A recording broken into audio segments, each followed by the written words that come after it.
अब जो बर्ड्स और मैमल्स हैं ये बहुत ज़्यादा एक्टिव और कम्प्लेक्स वर्टिब्रेट्स होते हैं और इनके अंदर डिफरेंट मैकेनिज़म्स होते हैं टेम्परेचर की रेगुलेशन के लिए, जिसके थ्रू ये अपनी बॉडी को कूल डाउन भी कर सकते हैं। अगर बहुत ज़्यादा इनकी बॉडी वार्म अप हो जाए तो कूलिंग मैकेनिज़्म भी इनके अंदर प्रेजेंट होता है, और अगर जो है इनको हीट चाहिए हो तो ये अपनी बॉडी को वार्म अप भी कर सकते हैं। अब बर्ड्स की अगर हम बात करें, सबसे पहले तो बर्ड्स की बॉडी के अंदर स्वेट ग्लैंड्स प्रेजेंट नहीं होते, जबकि बर्ड्स जो हैं वो एवेपोरेटिक कूलिंग के लिए पैंटिंग मेकनिज़म यूज़ करते हैं। पैंटिंग क्या है कि तेज़ी से सांस लेना। बर्ड्स जो है वो पैंट करते हैं ताकि वो हीट लूज़ कर सकें एवेपोरेटिव कूलिंग के थ्रू। इसी तरह कुछ बर्ड्स जो हैं उनका जो माउथ रीजन है उसमें वेस्कुलराइज्ड पाउच प्रेजेंट होता है, और वो जो है जब वो फ्लटर करता है तो उससे क्या होता है कि रेस्पिरेटरी सिस्टम से एवेपोरेशन इंक्रीज़ होती है और बॉडी कूल डाउन होती है।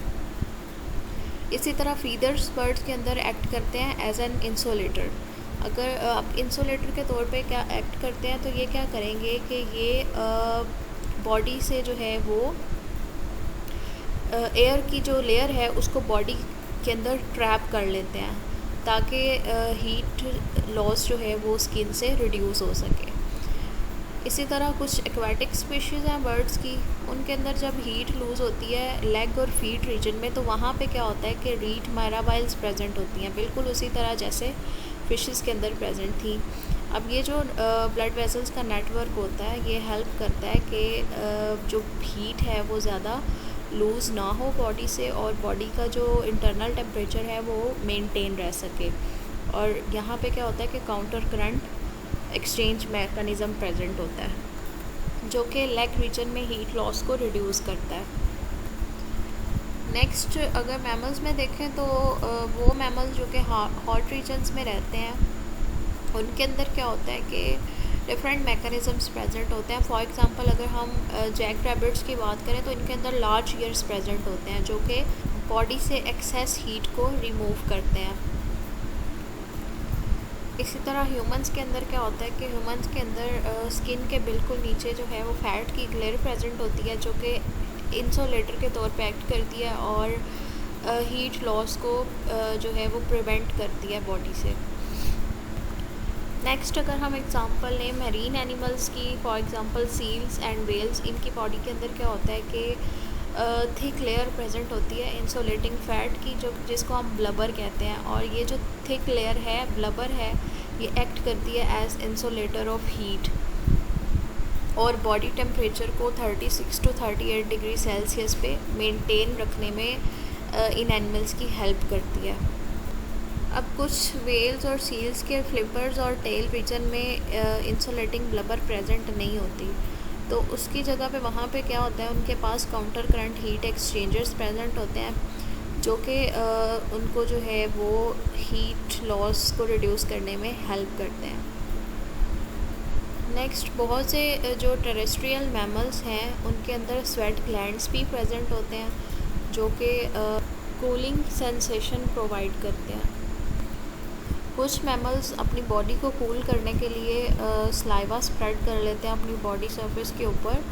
जिनमें कैंगरूज और रोडेंट्स इंक्लूड हैं। उनके अंदर ये एबिलिटी होती है कि अगर वो बहुत ज़्यादा हीट स्ट्रेस से जो है वो गुजर रहे हैं तो वो क्या करते हैं कि अपनी बॉडी सरफेस के ऊपर स्लाइवा स्प्रेड कर लेते हैं ताकि उनको कूलिंग इफ़ेक्ट मिल सके।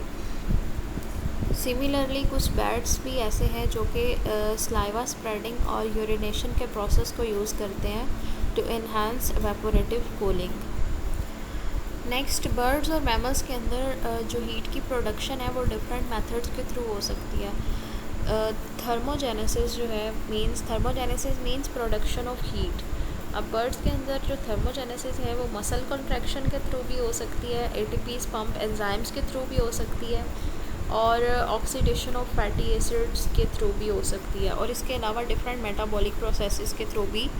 हीट प्रोड्यूस करने की एबिलिटी रखते हैं बर्ड्स और मैमल्स।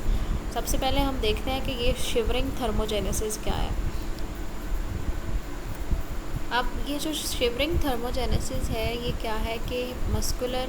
कॉन्ट्रैक्शन की वजह से जो हीट प्रोड्यूस होती है बॉडी के अंदर उस मैकेनिज़्म को हम कहेंगे शिवरिंग थर्मोजेनेसिस। इसमें होता क्या है कि जब बहुत ज़्यादा कोल्ड कंडीशन होती है, कोल्ड इन्वायरमेंट होता है, तो उस टाइम पे क्या होता है कि बॉडी में शिवरिंग प्रोड्यूस होती है। और उसके दौरान क्या हो रहा होता है कि जो मसल्स हैं, मस्कुलर सेल्स हैं, वो कॉन्ट्रैक्ट करते हैं, और जब वो कॉन्ट्रैक्ट करते हैं तो एक्टिन और मायोसिन फिलामेंट्स जो है वो स्लाइड पास्ट करते हैं, और उसके रिज़ल्ट में क्या होता है कि एटीपी मॉलिक्यूल्स की हाइड्रोलिसिस होती है, और उसकी वजह से हीट जो है वो जनरेट होती है बॉडी के अंदर, और इस प्रोसेस को हम कहेंगे शिवरिंग थर्मोजेनेसिस।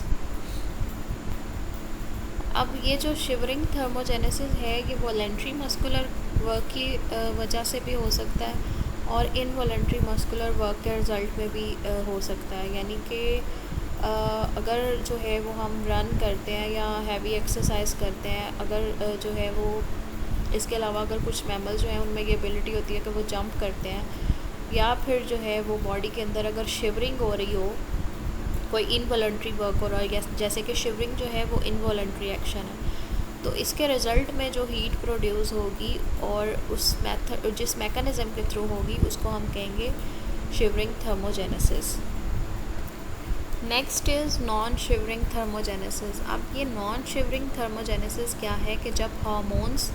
हीट की प्रोडक्शन को स्टिमुलेट करेंगे, हीट की प्रोडक्शन को ट्रिगर करेंगे, तो उस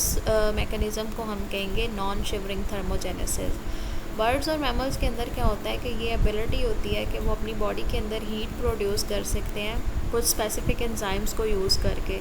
for example ATPase pump enzymes जो कि प्लाज्मा मेम्ब्रेन के अंदर प्रेजेंट होते हैं। अब इसमें होता क्या है कि जब बॉडी जो है वो कूल डाउन होती है तो उस टाइम पे थायराइड ग्लैंड से थायरॉक्सिन हार्मोन रिलीज़ होता है। जब ये थायरॉक्सिन हार्मोन की प्रोडक्शन इंक्रीज़ होती है तो ये जो थायरॉक्सिन है ये सेल मेम्ब्रेन के अक्रॉस सोडियम आयंस की मूवमेंट को रेगुलेट कर देता है, और वो सोडियम आयंस जो कि सेल के अंदर लीक होते हैं उनको वो ATPase पंप जो है वो क्विकली आउटसाइड मूव करना स्टार्ट कर देता है, और इस प्रोसेस के दौरान ATP हाइड्रोलाइज्ड होती है जिसकी वजह से हीट प्रोड्यूस होती है, और इस प्रोसेस को हम कहते हैं नॉन शिवरिंग थर्मोजेनेसिस। यानी कि इस तरह से जो हीट प्रोड्यूस हो रही है उस हीट की प्रोडक्शन को हम नॉन शिवरिंग थर्मोजेनेसिस कहेंगे। नेक्स्ट टर्म है ब्राउन फैट। अब ये ब्राउन फैट क्या है कि ये स्पेशल टाइप की फ़ैट होती है जो कि उन मैमल्स के अंदर प्रेजेंट होती है जो कोल्ड क्लाइमेट्स में रहते हैं या फिर जो हाइबरनेट करने की एबिलिटी रखते हैं। और ये जो ब्राउन फैट है ये रिब्स और शोल्डर रीजन में प्रेजेंट होती है मैमल्स के अंदर। अब जब ब्राउन फैट के अंदर फैटी एसिड्स की ऑक्सीडेशन होती है तो उसके रिज़ल्ट में भी बहुत ज़्यादा हीट प्रोड्यूस होती है, और इस तरह मैमल्स जो है ये ब्राउन फैट के थ्रू भी हीट प्रोडक्शन की कैपेबिलिटी रखते हैं। Next hibernation. अब कुछ मैमल्स ऐसे हैं जो कि विंटर सीज़न में हाइबरनेशन स्टेट में चले जाते हैं, खुद को हाइबरनेट कर लेते हैं, और इस हाइबरनेशन के दौरान क्या होता है कि इनका जो मेटाबॉलिक रेट है इनकी बॉडी का वो स्लो डाउन हो जाता है, और इनकी जो हार्ट बीट है वो भी रिड्यूस हो जाती है, और ब्रीदिंग रेट भी डिक्रीज़ हो जाता है, और इस तरह से ये हाइबरनेशन के थ्रू अपनी एनर्जी को कंजर्व करते हैं। अब कुछ वर्टिब्रेट्स ऐसे होते हैं कि जिनके अंदर एस्टिवेशन की एबिलिटी भी होती है। अब एस्टिवेशन क्या होता है कि इसको हम स्टेट ऑफ डोरमेंसी भी कह सकते हैं, कि अगर जो है वो समर कंडीशंस हैं या बहुत ज़्यादा जो है वो टेम्परेचर हाई है या वाटर की स्कैर्सिटी है, तो ये ऑर्गेनिज़म्स क्या करते हैं कि अपना मेटाबॉलिक रेट स्लो डाउन कर लेते हैं, और इसी तरह स्लो मेटाबॉलिज्म की वजह से ब्रीदिंग रेट भी डिक्रीज़ हो जाता है, और इस तरह एस्टिवेशन के प्रोसेस के थ्रू ये ऑर्गेनिज़म्स अपना सर्वाइवल हार्श कंडीशंस में पॉसिबल बनाते हैं।